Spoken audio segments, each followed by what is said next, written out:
छत्तीसगढ़ की प्रमुख खबरें लेकर हाजिर हूं मैं अमित मिश्रा। टीवी 9 मध्य प्रदेश छत्तीसगढ़ देख रहे हैं आप। छत्तीसगढ़ में बस्तर दौरे पर अमित शाह का दौरा और उसके साथ में ही राजनीतिक सुर्खियां भी यहां पर शुरू हो चुकी हैं। एक तरफ कांग्रेस आरोप लगा रही है कि अमित शाह का बस्तर दौरा और लगातार 2026 मार्च तक नक्सल खात्मे की बात इससे पहले भी कई बार गृह मंत्री के रूप में अमित शाह कह चुके हैं। कई बार वो इस बात को कह चुके हैं, लेकिन नक्सल खात्मे को लेकर अब भी इंतजार करना होगा। ये बात दीपक बैज ने तंज कसते हुए बीजेपी को लेकर कही है। वहीं दूसरी तरफ अमित शाह के दौरे को लेकर यह भी कहा जा रहा है कि मंत्रिमंडल विस्तार के बाद ये पहला दौरा है। कार्यों की समीक्षा भी यहां पर होगी, नेताओं के कार्यों को लेकर भी यहां पर अमित शाह मुलाकात करेंगे और इसके साथ में नक्सल उन्मूलन जो नीति बनाई गई है, नई नीतियों में जो बड़े पैमाने पर आत्मसमर्पण कर रहे हैं नक्सली, उसको लेकर भी यहां पर अधिकारियों के साथ में बैठक होगी। नीति के साथ में आने वाले दिनों की स्ट्रेटजी को भी लेकर यह बैठक महत्वपूर्ण मानी जा रही है। अमित शाह का दौरा कई मायनों में महत्वपूर्ण है। अब देखना होगा कि आने वाले दिनों में इस पर से क्या राजनीतिक बदलाव देखने को मिलते हैं। छत्तीसगढ़ से अगली खबर नक्सलियों के बड़े आत्मसमर्पण और इस बीच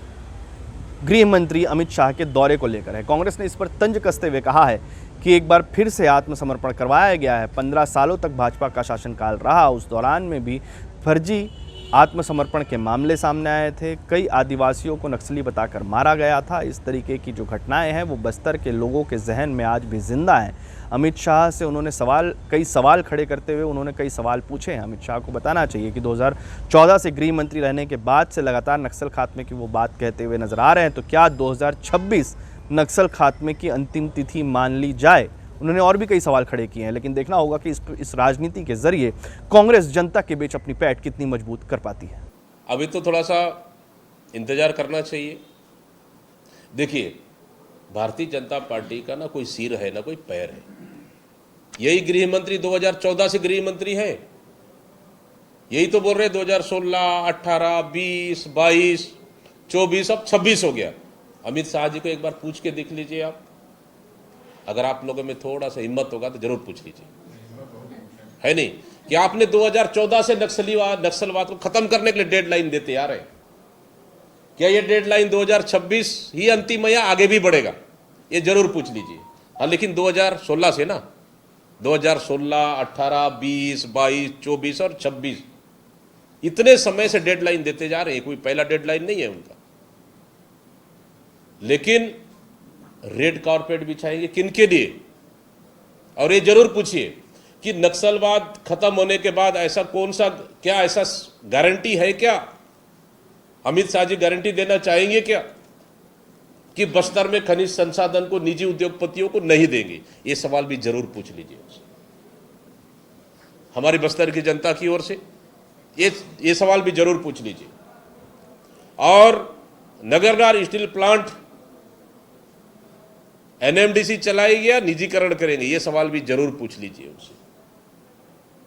और एक सवाल जाते जाते जरूर पूछ लीजिए कि बस्तर के खनिज संसाधन को निजी उद्योगपतियों को क्यों बेचा गया? ये भी जरूर पूछ लीजिए। ये 3-4 सवाल अगर पूछ लेंगे, मैं समझता हूं कि बस्तर और छत्तीसगढ़ के हित में तो केंद्रीय गृह मंत्री का जवाब तो आना चाहिए। अगली खबर एनसीआरबी के आंकड़ों को लेकर है। छत्तीसगढ़ को एक बार फिर से ऑनलाइन सट्टे के मामले में नंबर 1 बताया गया है। कांग्रेस ने इस पर तंज कसते हुए सरकार पर सीधा निशाना साधा है। बीजेपी पर सीधा निशाना साधते हुए दीपक बैज ने कहा है कि केवल सट्टे में ही नंबर 1 नहीं है, क्राइम के बढ़ते ग्राफ को लेकर भी नंबर 1 है, भ्रष्टाचार को लेकर भी नंबर 1 है और छत्तीसगढ़ में लगातार हो रहे सट्टे और अन्य गेमिंग ऐप को लेकर भी छत्तीसगढ़ सरकार नंबर 1 है। इस तंज को लेकर लगातार भाजपा ये भी कहते हुए नजर आ रही है कि ये तमाम जो कार्रवाइयाँ थी वो कांग्रेस के शासनकाल की थी और इसी तर्क को लेकर अब दोनों के बीच में राजनीतिक बयानबाजी जंग के रूप में छिड़ी हुई है। सिर्फ ऑनलाइन में ही नंबर 1 नहीं है, सरकार सभी मामलों में नंबर 1 है। ये 2023 के विधानसभा चुनाव में बड़ा दावा करते थे कि हाँ, महादेव सट्टा ऐप भ्रष्टाचार का बेड़ चढ़ा। आज क्या हुआ? महादेव सट्टा ऐप फल फूल रहा है। और कौन सा 2-3 ऐप और नया खुला? हाँ, गजानन ऐप है। और उसके बाद और एक कोई ऐप है ना, 3 ऐप लगभग फल फूल रहा है इस सरकार में। तो सवाल ही नहीं है ऑनलाइन सट्टा ऐप भारतीय जनता पार्टी का एक आय का जरिया बन गई है, सरकार के नुमाइंदों का कमीशन खोरी का जरिया बन गई है। इसलिए छत्तीसगढ़ नंबर 1 प्रदेश बन गया ऑनलाइन सट्टा ऐप में। दोनों जगह डबल इंजन की सरकार है, फिर ऑनलाइन सट्टा ऐप बंद क्यों नहीं हुआ, हमारा सबसे बड़ा सवाल। दूसरा चीज, भ्रष्टाचार में नंबर 1 और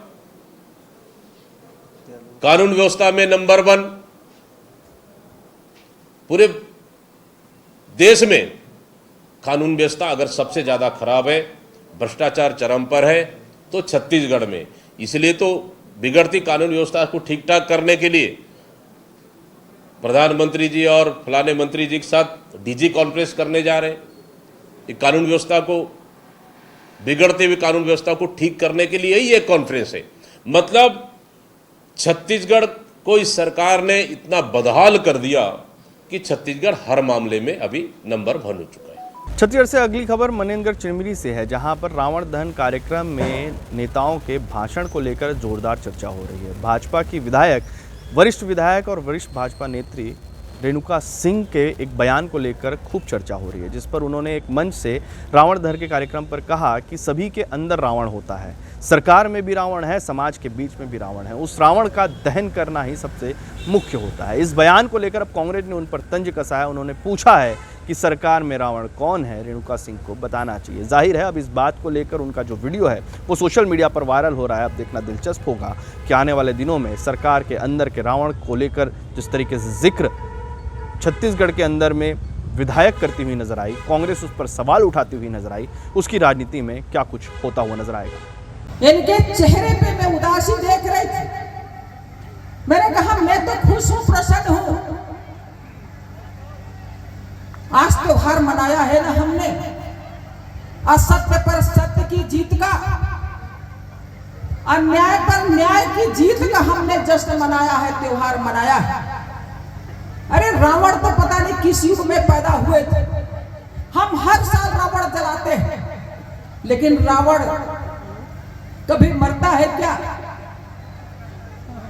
कहीं ना कहीं रावण इसी प्रकार से पैदा होते रहते हैं। हमारे मन के अंदर भी रावण है, घर के अंदर भी रावण रहता है, सरकार में भी रावण है, समाज में भी रावण रहते हैं, लेकिन रावण के अंत का संकल्प लेना पड़ता है। वरिष्ठ भाजपा नेत्री, पूर्व केंद्रीय मंत्री, वर्तमान में विधायक डॉक्टर रमन सिंह की सरकार में, राज्य सरकार में मंत्री रही रेणुका सिंह जी ने अपने भाषण में कहा है कि छत्तीसगढ़ सरकार में भी रावण है। दलीय प्रतिबद्धता के कारण उन्होंने रावण का नाम तो नहीं लिया, लेकिन सवाल यह खड़ा होता है कि छत्तीसगढ़ सरकार में रावण कौन है?